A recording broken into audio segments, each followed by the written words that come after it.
Uh, Rule 111, Prosecution of Civil Action. Section 1. Section 1, Institution of Criminal and Civil Action. Section 2, when separate civil action is suspended. Section 3, when civil action may proceed independently. Section 4, effect of death in civil action.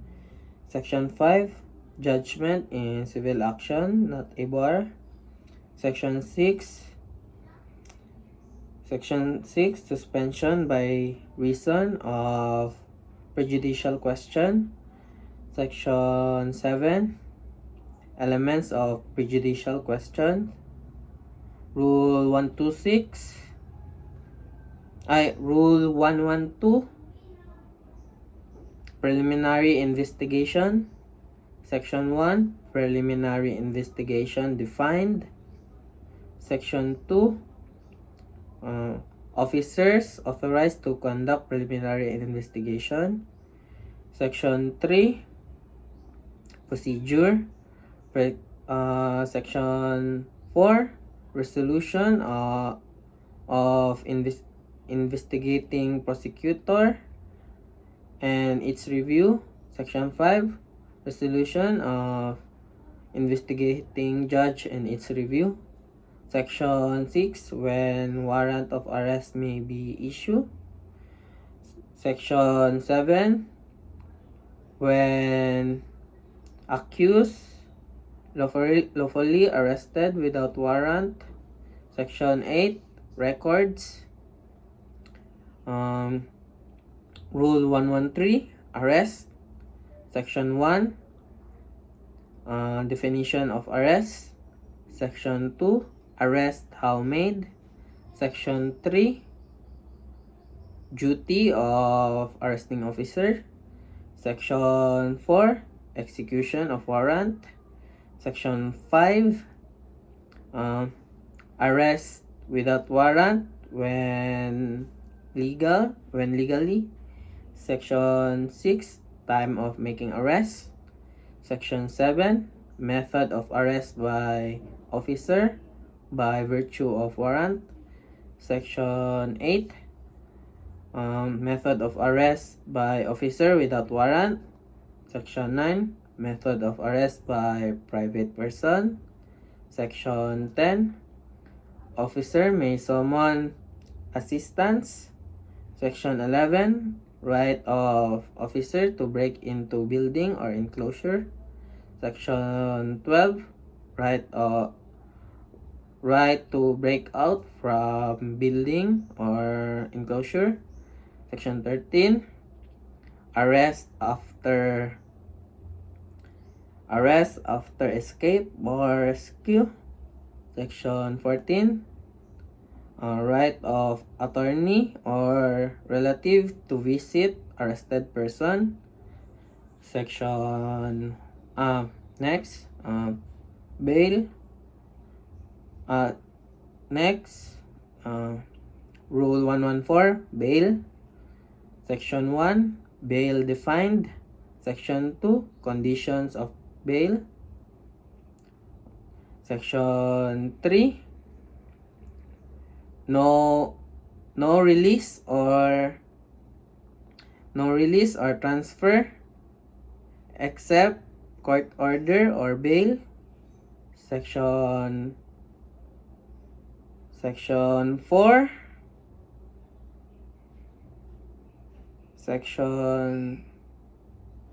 4, bail, a matter of right exception. Section 5, bail when discretionary. Section 6, capital offense defined. Section 7, capital offense of an offense punishable by reclusion perpetua or life imprisonment, not bailable. Section 8, burden of proof of bail assignment. Section 9, amount of bail guidelines. Section 10, corporate surety. Section 11, property bond. Section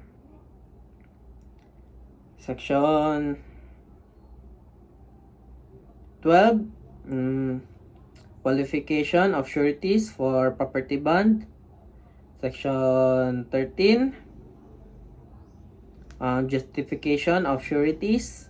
Section 14, deposit of cash as bail.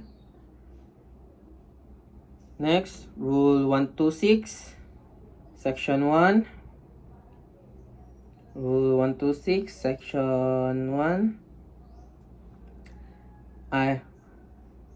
Next, Rule 126, search and seizure. Section 1. Search warrant defined. 2. Court where application of search warrant shall be filed. Section 3.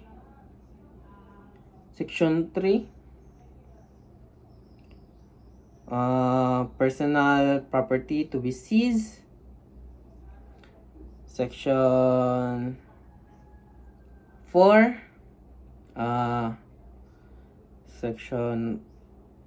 Section 4, requisites for issuing search warrant. Section 5, examination of complainant record. Section 6,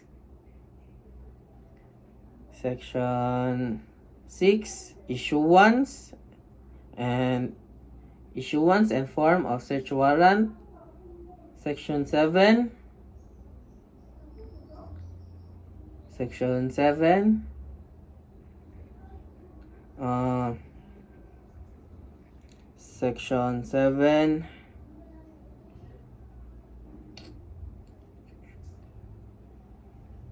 right to break door or windows to effect search.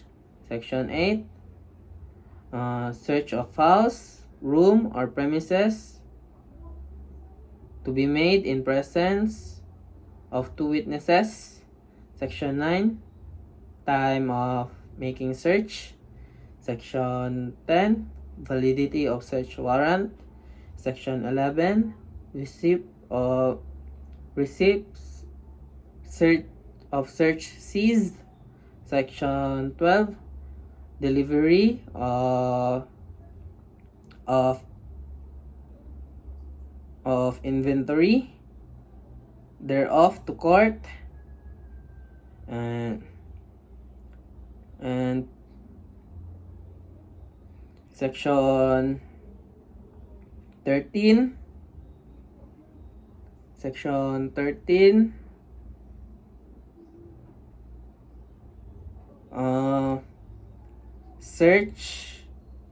search incident to lawful arrest. Section 14,